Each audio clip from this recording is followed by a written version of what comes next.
Il est 10h à Abidjan. Madame, Monsieur, bonjour. C'est l'heure du flash d'information. Le premier conseil des ministres du nouveau gouvernement se tiendra ce mercredi à partir donc de 11h. La formation du nouveau gouvernement a été rendue publique hier. 33 membres, dont 6 femmes.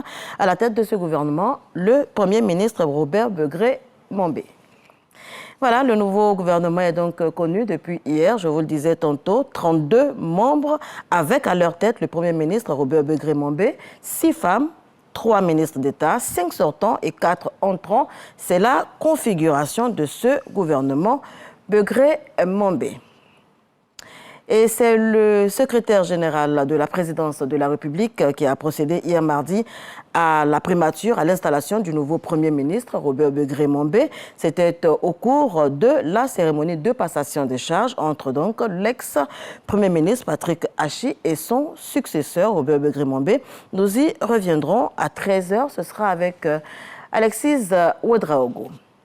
En attendant, on parle communication. La caravane en ligne, tous responsables, se poursuit donc. Objectif, sensibiliser les jeunes en particulier et les populations ivoiriennes en général pour une meilleure utilisation des réseaux sociaux. L'étape tout de suite de Koumassi avec Franck Kouadio.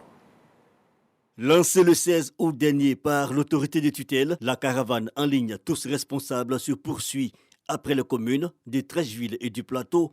C'est au tour de Koumassi d'être instruit sur l'utilisation responsable des réseaux sociaux.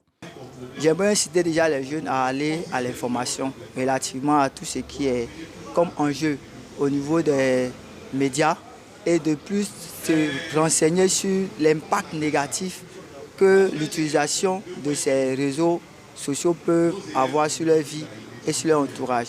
La responsabilité pénale, les risques, les sanctions. Le lieutenant Zokoubi de la PLCC instruit l'auditoire constitué des différentes couches sociales de la commune. À Koumassi, l'engagement est pris par l'autorité municipale.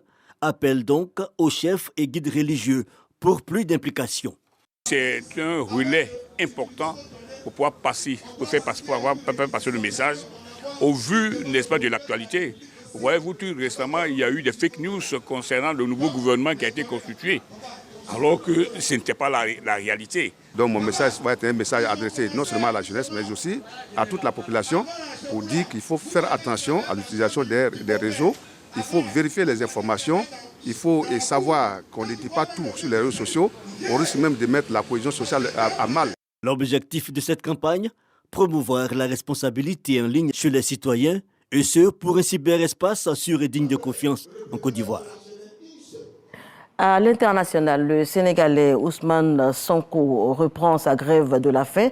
L'opposant sénégalais est détenu depuis fin juillet sous divers chefs d'inculpation, dont un appel à l'insurrection, a annoncé hier mardi via les réseaux sociaux reprendre sa grève de la faim. Il s'agit, selon lui, du seul moyen de résistance possible donc dans sa situation actuelle.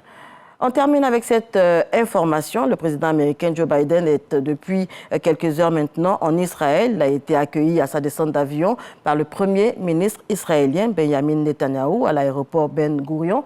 C'est une visite sous haute tension, on peut le dire. Le président américain qui devrait donc rencontrer le chef de l'autorité palestinienne, Mahmoud Abbas, n'a pu le faire. Il n'ira finalement pas en Jordanie. La visite a été annulée après donc la frappe contre l'hôpital de Gaza. Un hôpital de Gaza, c'était hier. Des centaines de morts sont enregistrés. Le drame suscite de grosses colères dans les rues.